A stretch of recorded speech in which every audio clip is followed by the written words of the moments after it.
হিমেল হাওয়া বইতে শুরু করেছে। ঘরের বাইরে পা রাখলেই চোখে পড়ে পাড়ায় প্যান্ডেল বাঁধা হচ্ছে। ট্রেনের জানলা থেকে দেখা যায় ফাঁকা মাঠ ভরে উঠেছে কাশফুলে। বছর ঘুরে এই ঝকঝকে ফ্রেমের দিকে তাকালে বোঝা যায় আর কয়েকদিন বাকি, মা আসছেন ঘরে। শেষ হবে অপেক্ষার দিন গোনা। বাঙালি মন দুর্গাপুজো নিয়ে বড্ড বেশি আবেগপ্রবণ। সেই মহালয়ার দিন থেকেই হাতে কড়ি গোনা শুরু হয়। কোন প্যান্ডেলের কোন থিম, কোন রেস্তোরাঁয় কোন খাবার সেরা, এই হিসেব করতে করতেই দিন চলে যায়। সেকাল থেকে একালে অনেক বদলেছে দুর্গাপুজো। বদলেছে তার অভিব্যক্তি, বদলেছে আবেগ, বদলেছে আঙ্গিক।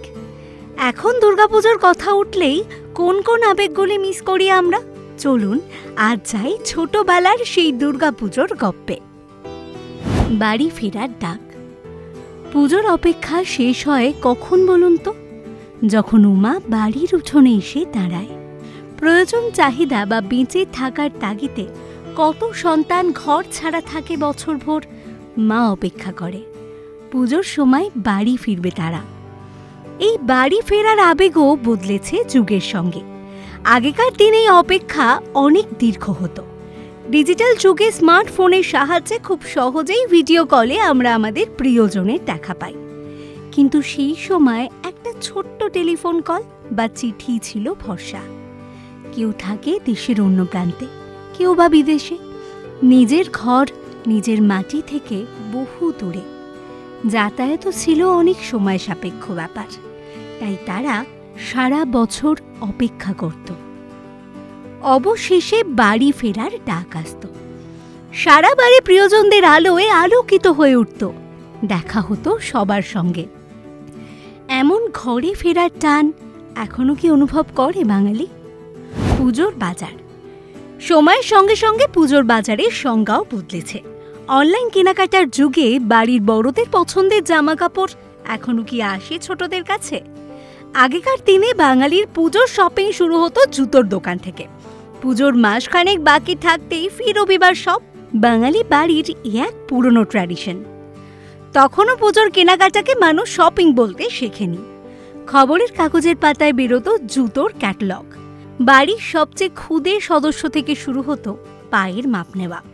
ঝাঁটার কাঠি ভেঙে নেওয়া হতো পায়ের ইঞ্চির মাপ।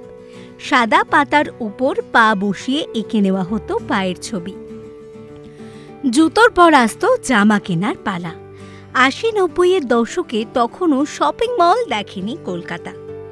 রেডিমেড জামা কাপড় ট্রেন্ডে ইন হওয়ার আগে পাড়ার টেলারিং হাউসগুলো ছিল পুজোর স্বপ্নের কারখানা।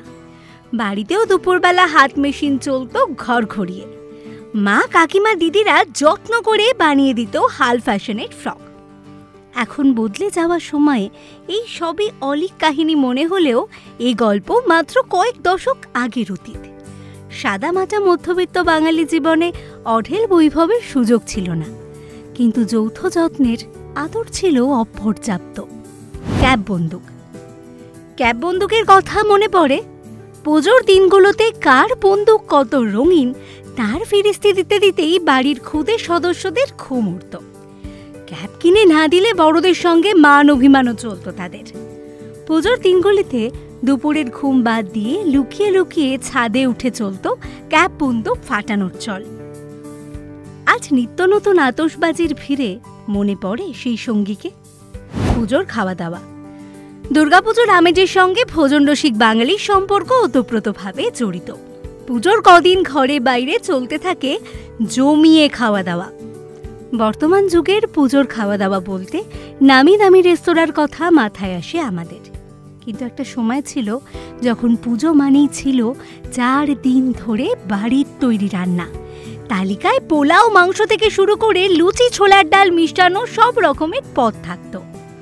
এখনো অনেক বাড়িতে এই আয়োজন থাকলেও বাড়ির খাবারের জন্য সেই উত্তেজনা আর নেই। আগেকার দিনে দশমী মানেই ছিল বাড়ির তৈরি মিষ্টি।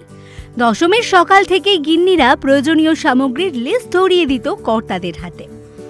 দশমীর বরণ সেরে এসেই চলত বড়দেরকে প্রণাম আর মিষ্টি খাওয়ার পর্ব। সেই আবেগে ধরা দিত প্রাণোচ্ছল খুশি। আজ সেই আবেগ বড় ফিকে। তবু আজও ষষ্ঠীর রাধা বল্লভী, সপ্তমীর ইলিশ ভাত, অষ্টমীর খিচুড়ি, নবমীর পোলাও মাংস আর দশমীর মিষ্টির প্রেমে বাঙালি জাতি পাগল। যাদের বাড়ি আজ মানুষের অভাবে ফাঁকা বা দূরদেশে যারা রয়েছে, তাদের চোখে জল আসে এই উজ্জ্বল দিনগুলির কথা ভাবলে, ঠিক কিনা বলুন? এই নস্টালজিয়ার সফরে ডাক চিঠির কথা উল্লেখ না করলেই নয়। কবিতা গানের ভাঁজে এক টান টান আবেগ হয়ে থাকে এই চিঠি। কিন্তু এক সময় ছিল যখন বিজয়া প্রণামের চিঠি যেত পৃথিবীর এক প্রান্ত থেকে অন্য প্রান্তে। কপি পেস্ট ফরওয়ার্ডের যুগ ছিল অনেক দূরে। কেউ দূরদেশে আটকে আসতে পারেনি কাছে, পাঠিয়ে দিত চিঠি। সেই লেখা পড়তে পড়তে থাকতো না আসার যন্ত্রণা। চিঠি পড়তে পড়তে ভিজে আসতো দুজোড়া চোখ। যত্নে লেখা সেই চিঠি সিন্ধুকে তুলে রাখার সময় আশা জাগত, পরের বছর ঠিক দেখা হবে। স্মার্টফোনের কারিগরি আজ আর সেই অপেক্ষার হিসেব রাখে না, তাই সুতোর টানও কিছুটা হালকা। আধুনিকতার যুগে মানুষ মানুষের কাছে খুব সহজেই পৌঁছাতে পারে। ডিজিটাল যুগ অনেক সহজ করে তুলেছে আমাদের জীবন।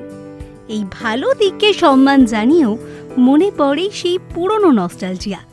সেই সময় পুজোর অপেক্ষার ভারী ওজন ছিল। এরকম আরও অনেক ভিডিও দেখার জন্য নজর রাখুন আমাদের চ্যানেলে ও পাশে থাকা বেল আইকনটি ক্লিক করতে ভুলবেন না।